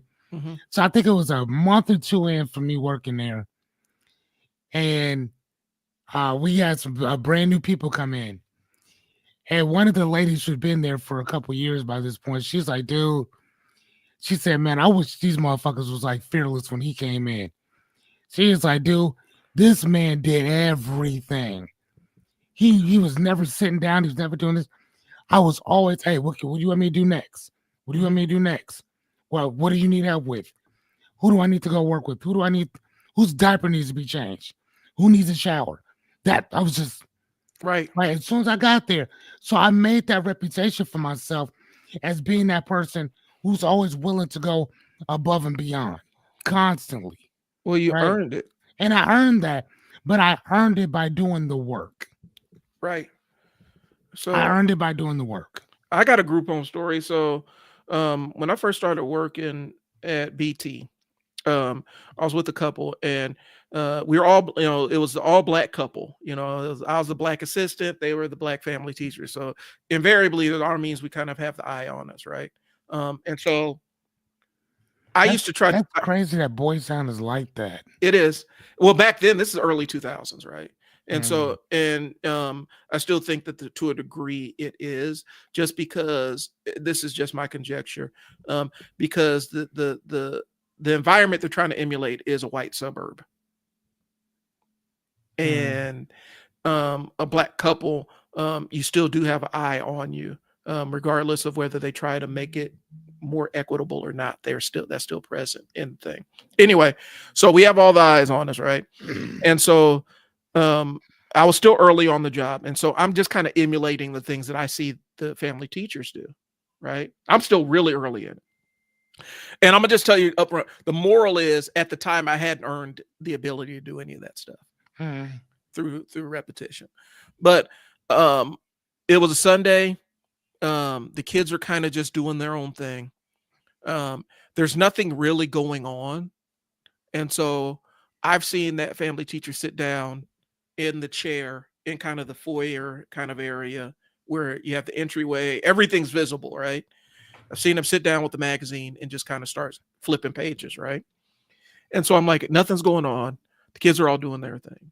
And so I'm gonna go sit down and read the magazine. And so family teacher comes out the apartment and looks at me. And I didn't realize at the time, but this was a test. He's like, hey, where's such and such? Said he's in the backyard. Well, what's he doing? I don't know. Where's such and such? They're downstairs. What are they doing? I don't know. Well, where are these other two kids? Well, they're just in the living room watching TV. Okay, you know where they are. And such is up at the field house. Like he asked me where all the kids were, right? And I didn't really know. I had a general idea what they were doing, or where they were, but not what they were doing. And the lesson was, he's like, when I first started this house, those two same kids that were in the backyard, they were playing a game of basketball and they got into a fist fight and were back in the backyard killing each other, like beating the hell out of each other. And I didn't know until they came in, and they were both bloody messes. Oh, wow. The kid down in the basement, those windows, they figured out some of the windows weren't alarmed. They can climb out those windows and be gone, and you would never know. Oh, nice. And so what he was saying was, and it was a hard lesson, but basically he was testing me to see what my level of awareness is before I put my feet up. And the reason why I knew it was a test was, about 6 months later, we had the same test, and I was able to tell them exactly what the kids were up to and what they were doing, and what their time frame was, and how long they needed to check in, and the whole nine. And he's like, that's what I want to see. You have a full awareness of where these kids are at all times, and that gives you the right to sit down. Yes. It gives you the right, because everything's in control. All of this stuff is within your control. You are, you kind of mastered the domain. So now you get to sit down with your book and keep an ear out. And you have a timer in your head that says, okay, I need to get up and go check in the backyard. You need to go hop in the van and go check at the field house. You need to pop in the basement. And then after you do a couple of checks, then you get the kid the expectation when they're supposed to come up and check in with you. And that's what the lesson was. But at the beginning, I hadn't earned the right to do any of that stuff. And that's one of the things that prolonged my career out there, was I learned how to manage the program without 100% giving all of my attention to everything all day long on a 14-hour shift. I just needed to be aware of what was going on. And at the time, it was not. And so that was a lesson. Like I said, it was something that was a hard lesson at the beginning, but I had to learn it and see it within myself, that I hadn't earned the right to sit down. And a lot of times people want to earn the right to be be somewhere, and they know they haven't put the skin in the game. And then when they get rebuffed, they get mad. It is what it is. So invention in business is one of the most powerful things that you're going to have, right? Your ability to invent on the fly and adjust and pivot quickly, and a lot of businesses get locked into it. We've talked about it early on. We did an episode about the pivot, right? And how some businesses pivoted, some didn't see the writing on the wall. But also in life, you have to be able to adjust to shifting circumstances, sometimes at the drop of a dime. And if you're not able to do that, that's going to determine whether you are considered a failure or a success. That's the reality of it. And so I think one thing that we've in our social media age, one of the things that we focus too hard on is sounding right instead of being factually correct. Because that's what wins arguments on social media. When you argue with somebody on social media, it's not with the right argument, it's the loudest argument or the one that sounds the most confident, right? And I think we carry that into our own lives is we'd rather sound right than be actually factually correct. And it crosses over into all areas of life, you know, with your relationship, with your business, with your job, relationship with your kids, you know. Am I being right? Am I being fair? Am I being accurate? Or do I just feel right? And am I scared to test it? One of the tests for conspiracy theory is if tomorrow I came in and disproved every part of this conspiracy theory, would you be relieved or would you be upset? If you're relieved, that means that you aren't latched into a conspiracy theory and it's low stakes for you. If you would be upset, that's a problem. Okay, say that one more time. So one of the tests for conspiracy theories is you ask somebody that's really pushing the conspiracy theory hard. Okay, so if I came in and disproved like say you had some wild conspiracy theory, like there's a cabal of chainsaw wielding cannibals running around kidnapping people, right? If I came in and disproved that conspiracy theory, would you be relieved that there is no cabal of chainsaw wielding cannibals kidnapping people, or would you be upset that there's not one? If you're relieved, then that means that you're not invested in this conspiracy theory and you're in no danger. But if that upsets you, that there's not, then that means that you're holding on to some magical thinking and you require this to be true. And when I try to, and I'm not perfect with it. I'm the first one, trial and error podcast. I'm not perfect with it. I try to apply that framework to my life. Okay.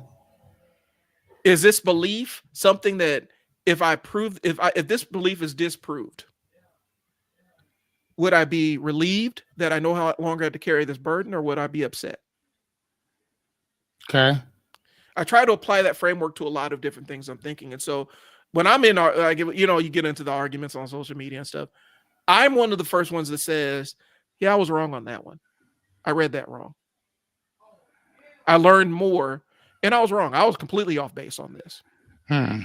And that throws people off. It pisses people off sometimes. And they're like, why don't you stand on your square? Stand on your square. I'm like, I'm not going to stand on my square when I am wrong. Right. What sense does that make? What does that say to me about me as a man or as an adult if I can't relinquish when I'm wrong?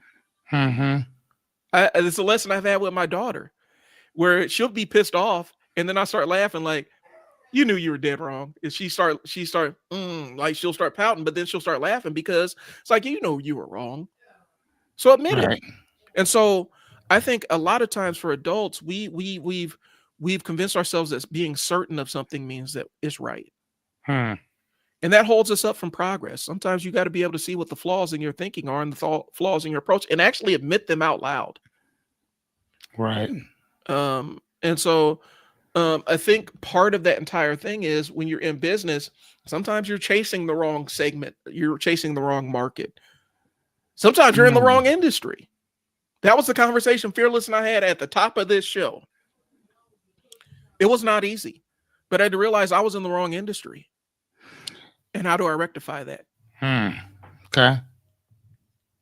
To get the outcomes of what we want.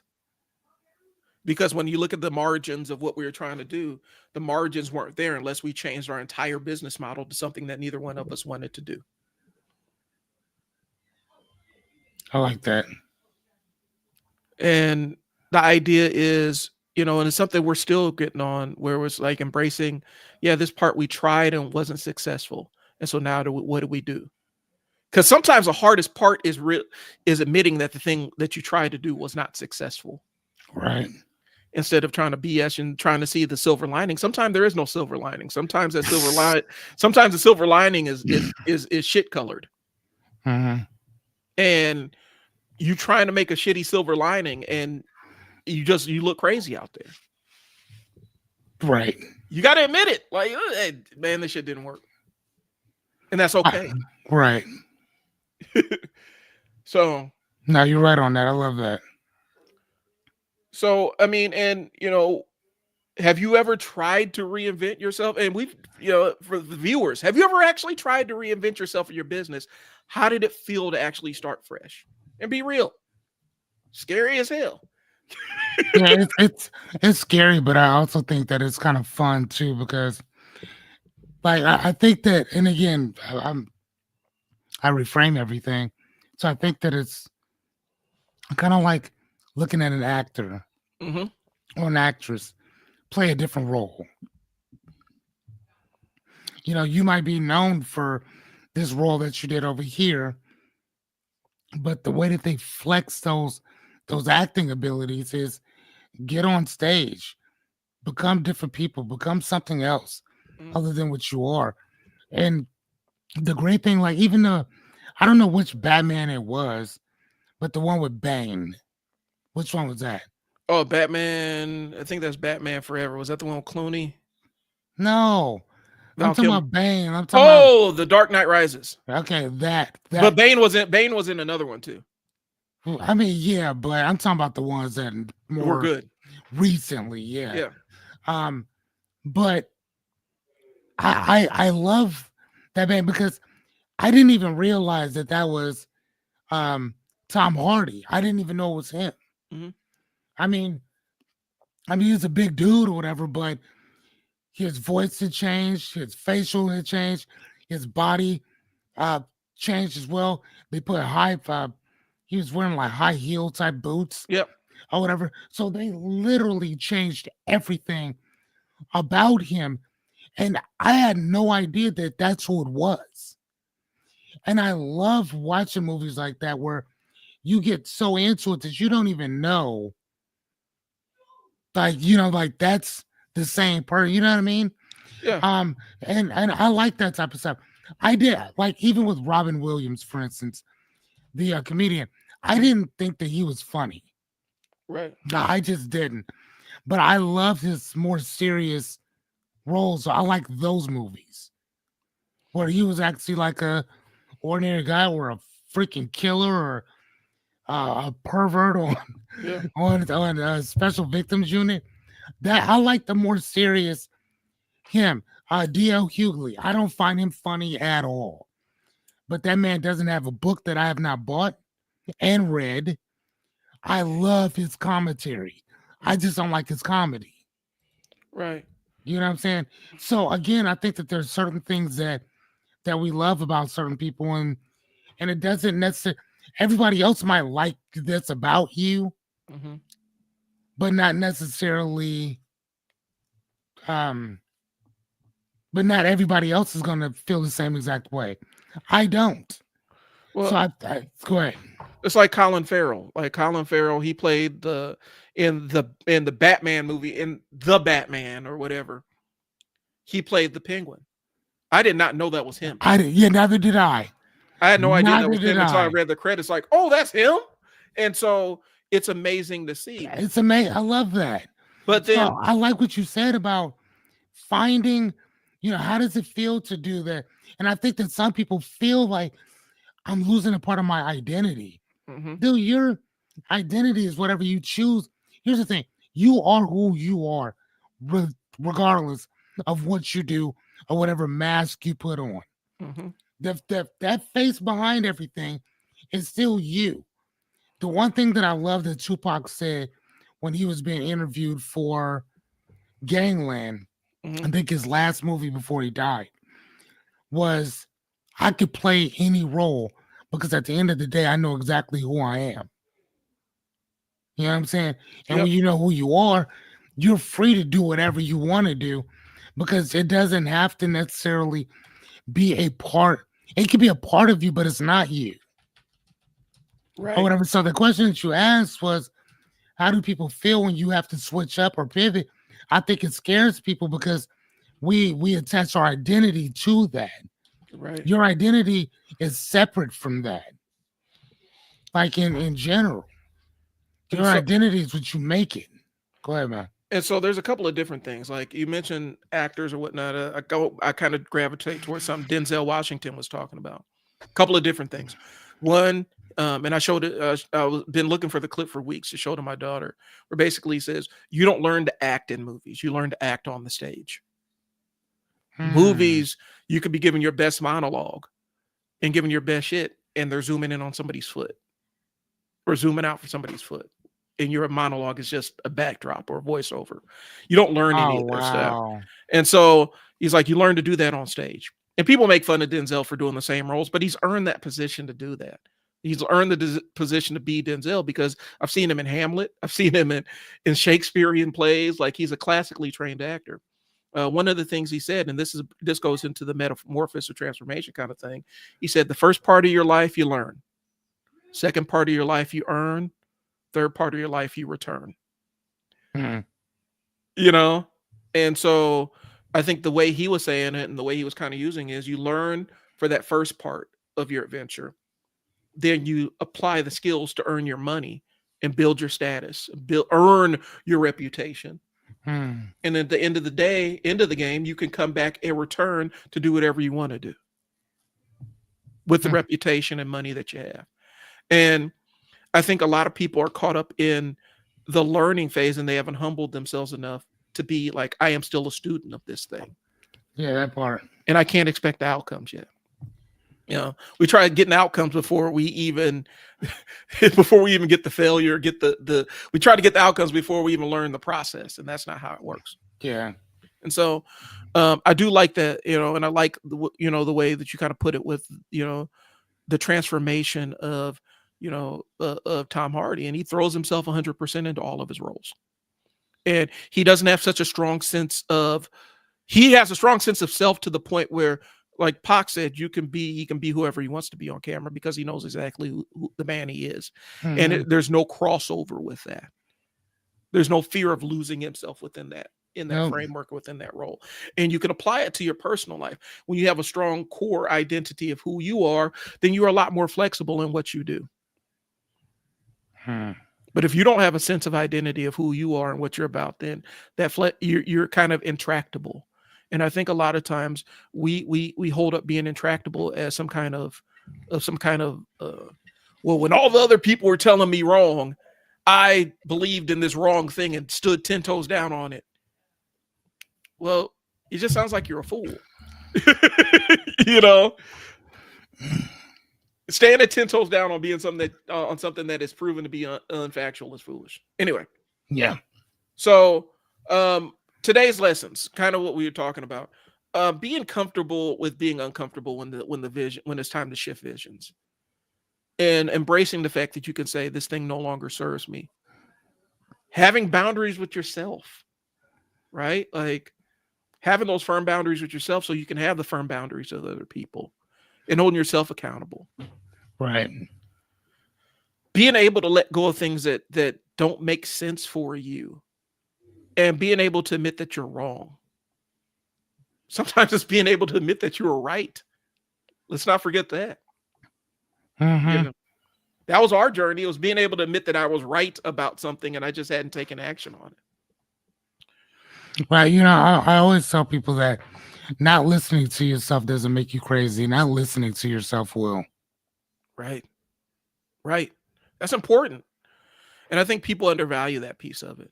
Hmm. Um, and so these are kind of the takeaways we want you to have, guys. I know, um, you know, hopefully you guys took something away, took a little bit of inspiration, maybe a little bit of comfort to say, this thing no longer serves me. And if you're at that stage where something no longer serves you, then you need to get your ass on the stream at 8:30 and clock in with Fearless. There you go. So he can help you get a perspective. That's If it. if you're stuck at the beginning, Hey, check the show notes. You can set up a time with me. It always starts with the social media audit so that we can get you on code and get you on message. That's what we got, y'all. I really hope you guys enjoyed it. I really hope that you got some benefit out of this thing. Um, Fearless, what do we want to do next week, bro? What do you have now? So the ideas we have networking when you feel like an outsider, pricing mistakes and how to fix them. We already did the perfectionism thing. Now let's do the networking. And the business of boundaries. Yeah, no, let's do the other one. The networking one? Mhm. Networking when you feel like an outsider? Yeah, for sure. Okay, we can try that one. Because I have my social anxiety. Yeah, let's go. I'll do that one. Yeah, let's do it. And so I think that's what we're going to be, how to network when you feel like an outsider. And we're not just talking about networking for business. I do think that sometimes we think networking and we think that it's just for business purposes, but more times than not, sometimes the networking is the thing that gets you the job versus what doesn't. It's who you know who's sitting in the chair that's making the decision. Okay. So there's a benefit in that. Fearless, what you got tonight, man? Tonight I have. No, I don't even know. Honestly, man, like I may have an idea of what I want to talk about right now, and then it'll be 20, 30 minutes before we start, and then whatever my idea was gets thrown out the window, and I'll have a brand new Flexibility. Yep. So I have Well, let's recap. What did you talk about last night? Last night we talked about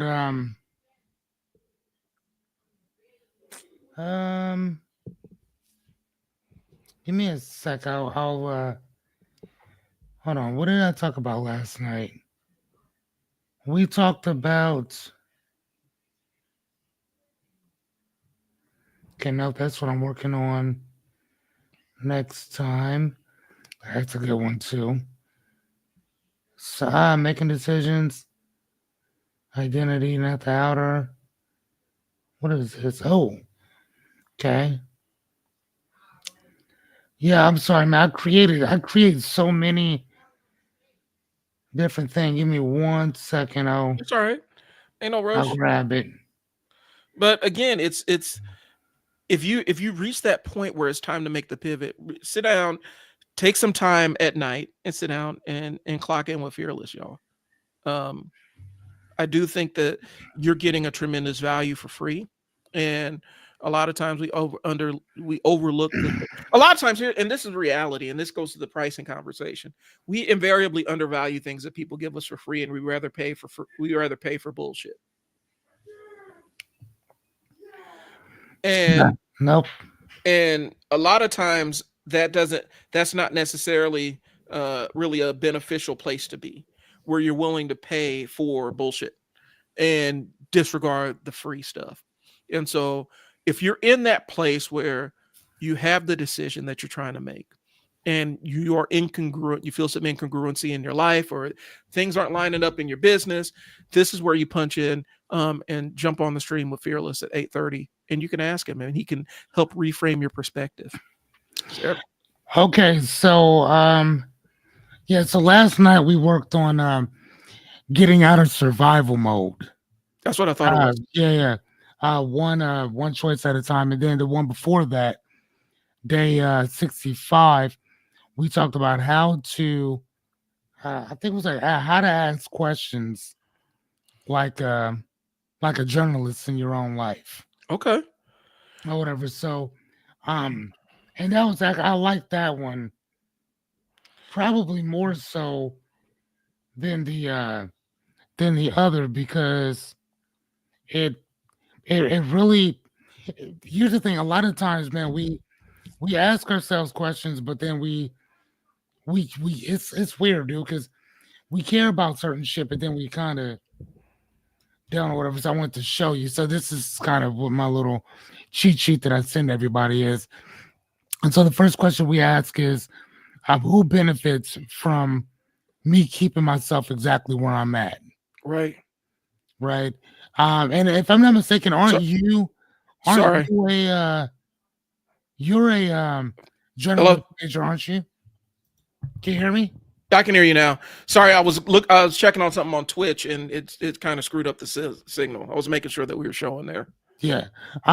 Did you weren't you a journalist major? Yeah, I was a journalism major. Right. So I should have hit you up and asked you some of these or whatever, but this is kind of a few things that I have found or whatever, which is so challenge the first answer. So it's never this the first time you hear something or whatever, it's challenge that thing. Hmm. And then with the notes where we were talking about um most journalists do not take the first story, regardless of whether they agree with it or not, regardless of how they may feel about it.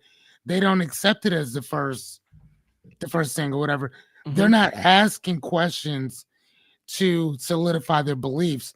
They're asking questions for the most part, to destroy them Right. or whatever. Like and it's not they just want to know what the truth is. They don't give a shit about how they come to terms with it. They just want to understand what it is. And so using that who, what, where, when, why, and how are those questions that we have to ask ourselves or whatever. Like if you have an issue with boundaries, or let's say not self-help, let's say confidence. Uh-huh. Like, okay, well, when did that start? When's the last time that where was what was the first time that you heard something like that being said? Who said it? When did they say it? How old were you when you heard this? Why have you been walking around with this particular idea? You know what I'm saying? Where was the other person at in their lives when they said this to you? Hmm. So there's a bunch of different things. Number 4 says ask for sources. So who says that you're stupid? And I mean, I don't know. Maybe depending on what it is that you're doing, maybe you're not the smartest at it. Right. I mean, that could literally just be it. It's And okay. and that's okay. So why does everything have to be internalized, right? And then the other part is number 5, reframe the story, not just the facts, Right. right? So what does that mean? That basically means that you have to reframe the whole entire story, not just pick and choose or cherry pick the parts that you want to change. Change it all, right? It's Hmm. still going to be the same event. All we're doing is adding some color, taking this out, put some music in there, take one frame off, put a different one on there, right? I mean, like if, Right. if you thought about your worst day in life, if you threw some clown music in there and you brighten that day up, because you can do all this in your own head, right? Right. If you put tiny little people, dwarfs, walking around with little picket signs, picketing how they don't like you or whatever, you can change whatever you want in your mind, right? Because we do Right. it all the time. Right. And then number 6, stay curious but not defensive. So stay curious in the process of becoming a better person or in checking yourself. Hmm. You don't have to be defensive even when people tell you, "Hey, I don't like this about you." Depending on your relationship with the person, you can be like, "You know what? I'm kind of curious about that," or you might be right about that. I'll look into that, or I'll try to change that. Or if I don't really know you like that, and I don't really too much care for you anyway, and you're the only person that said this to me, Hmm. then no, thank you for Yeah. letting me know that, but I'm not going to change that. So you don't have to be around me either. Right. So there we go. All right. I like this. One of the things is, and I learned, a lot of times people talk about unbiased journalism, stuff like Mhm. that. Journalists aren't unbiased. A good journalist has a bias towards the truth. Right. The bias is with what is true and what is factual. That's Right. where the bias is. And so, if they're biased towards the truth, it may seem like some people they have a bias towards, a one line of thinking the other. A lot of times they're just biased towards what's real and actual in front of them. That's the hallmark of a good journalist. Okay. Mhm. And then real quick, I'll show you the one that we did last night. Which and now that I'm sitting here looking at it, I'm like, well, that was actually kind of cool too. Um, and this one is actually getting out of hold on one sec. Getting out of nope. Windows screen. There we go. This one is surviving or getting out of survival mode, one choice at a time. And the first thing is how to get out, stay out of survival mode or whatever. And the other part is, for the most part, is identifying what it is. Mm-hmm. So, what does survival mode mean to you, right? Because surviving right now, your company is merely surviving, right? It's not thriving; it's surviving. And excuse me, one of the things that hold on, excuse me, one of the things that you said early on that again caught my attention is you said that we're fighting for every dollar that that we're getting. Mm-hmm. And I was thinking to myself, the first thing that popped into my head was you should probably switch that word out. You know what I'm saying? From fighting for every word to attracting every dollar that we get. Because when you fight for that, I mean, think about it, man. There's going to be resistance, Mm-hmm. and you fighting for certain things, as opposed to if you'd have been like, man, or if you and you and Mo would sit around and just be like, man, do we attract everything that we get? And you attract it by becoming attractive individuals, Yeah. right? So, and again, I know that may not seem like a lot, but man, just switching those words Yeah. around, taking that word off and putting in, this is what we're attracting. And we attract this by becoming attractive individuals. And then we focus primarily just on what does it mean to become attractive? Like, you know what I mean? So is it the NBA players that we actually have worked with, maybe them shouting us out, giving us an endorsement or something like that, that would get other people thinking, wow, these guys are doing this, these guys have done that, they've worked with this person. That's very attractive. Mm-hmm. You see what I'm saying? If a person knows that we have a propensity for helping people become multimillionaires just doing one particular thing, I don't have to go out and tell you about anything because you see what we've done based on the based on the response that we're getting by, you know what I'm saying, Yeah. by becoming attractive individuals or whatever, right? We didn't with even with the bookstore, and I keep going back to that. Even with the bookstore, it was one of those things that, dude, we didn't really have to attract a lot of shit because it was already attractive. You see what I'm saying? But Yeah. again, you know what I'm saying? If you got one person thinking that you only need to do one event every so fucking often or whatever, you know what I'm saying? Like, no, it don't work that way. Y'all gotta always be running something, Mm-hmm. always be running something constantly. It's not a every once in a while type of thing. It's an all the time type of thing. And then once that all the while, all the time type of thing starts rolling, people will just start fucking with you. Yeah. Like all off top, that's usually how that rolls, right? So the other thing is interrupting that autopilot, which a lot of people are on autopilot with stuff, right? That means we just do things automatically without even thinking it through. Number four, control the choice. There's only so much that we control in life, Right. right? And the majority of the stuff, if you really think about it, we have no control over it. None.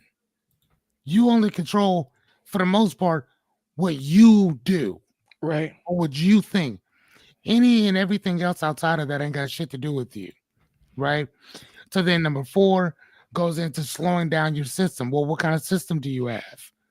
Most people don't have a system. Their system's on autopilot. Mm-hmm. And so how can you slow down something if you don't actually know what the fuck it is? So again, in Acts Fearless, that's what we talk about. Developing these. This right here, what we're talking about, is a whole system. It's a system of getting out of survival mode. And then number six, which is the most important, you may have to rebuild your identity. And the way that we do that is by understanding what our values are, understanding what our principles are, understanding what those rules of regulations or rules of conduct are. Once you get those three things down, at that point, the coaching part is done. Right. All we're doing is teaching you how to consistently operate these principles. That's it. That's all it is. So listen, most coaching, most sessions, I can't speak for everybody else. For me, they don't last that long. Because my objective is to get you to where you don't need me anymore. I want to give you this stuff so that you don't need me. And Period. that's kind of where I'm at with it. I have an idea for this because I think this can be a standalone product in and of Oh, itself. of course it is. Getting out of survival mode. Yeah. A lot of times, specifically, coming back from working with kids and families, people that are in survival mode, you're in survival mode because you kind of have to be, but then people stay there for longer than they need to be. And they've Yes. already survived. And so the skills that they've used during survival mode is the toolkit that they try to apply to now being in another mode. And you can't thrive in survival mode, like you said. No, you So, cannot. because your horizons are shorter. You Mhm. know, you don't see opportunities where you see barriers instead of opportunities. Yeah. And you're not able to think strategically because, and it's the idea. If you don't know where your next meal is coming from, you better be in survival mode to figure out where your next meal is coming from. Otherwise, you won't make it to the next day. But once you got that locked in, it's hard to shut that part of your brain off. Right. Hey, so it's so funny that you said that. I'm gonna show you this right quick because one of the segments that we do on our shows, we do fun facts, Mhm. and that's so funny that you say that. If you look at this one there here, man, ripping my parts of my beard off. It says survival mode blocks that long term thinking. When your brain thinks you're in danger, it shuts down all future planning and creativity. Mhm. That's why you feel stuck and reactive or like nothing's working. It's not you, it's your wiring. Or another word for wiring, it's your system. Mhm. It's the system that you're using. You switch your system up, all this other shit goes out because you start to understand what it is, and you start, you know what I'm saying, kind of going from there. Well, when we talk about because aligning with what my business is, when we start talking about some athletes, when they come from nothing and their entire world is survival mode, and then they have an abundance of everything. If you don't shut that survival mode thing off and jump into thrive mode, this is where you end up draining the bank account. Right. This is where you end up making mistakes that end up costing you millions and millions of dollars because you haven't acclimated to thrive mode versus survival mode, and you're living day to day as opposed to decade to decade or year to year. Mm. And so I think a lot of people, even when they, lottery winners, when they are struggling and then they come into abundance all of a sudden, they never detach from that survival mode, and Yeah. they end up living with a lot of abundance, but 100% locked in to just surviving the day. So again, that right then, the second fun fact goes into survival mode is addictive. The constant adrenaline and hypervigilance can feel like purpose, focus, or drive until you crash. It's one Mhm. of the things I was talking to Chris about yesterday because he's always moving, moving, moving. I'm like, bro, you got to slow it down. You got to stop because then what happens is that this becomes your normal, and then peace starts to feel boring or unsafe because you never actually really sat down and created some fucking boundaries for yourself. Mhm. Not for other people, but for you. You got to be like, no, like I'm out on this. I'm not doing that. I'm not doing this. This is what we're doing. Right? Well, and all motion ain't progress. No. And I think a lot of people conflate the two things. Just because you're moving in a direction doesn't mean that you're making progress. And bro, that's all we're saying, man. And then the other fun fact is that your brain can't tell the difference between a lion and a deadline, because the same fight or flight system Mhm. that helps your ancestors escape predators, which is what kicks in when your boss emails you at 9 o'clock at night. Survival mode is ancient software running on modern day problems. Right. I mean, so again, this is stuff that we talk about every single night, and we always have questions. We always have Q&A. We have a lot of these different things, right? Um, uh, yes, please. But yeah, like I'm just saying though, bro. Like, I mean, so again, this is stuff that we deal with. This is stuff that we work on every single night. So again, this isn't just this isn't just coaching the coach type stuff or whatever. This is literally like here, like I created this little thing that I'm only here to help. Like Right. that's what I'm here to do. Help, help, help. And um the second one that we have is the word of the week. And the reason why we do word of the week instead of word of the day is because word of the week this week is discipline, right? So whether people know it or not, the word discipline means to learn, to inform, or to be knowledgeable. Yep. That's what the actual word discipline means.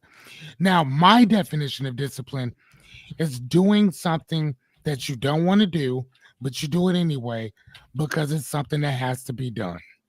Okay. And then you can look at other people's definitions, but that this one is mine, but it's more convoluted than what mine is.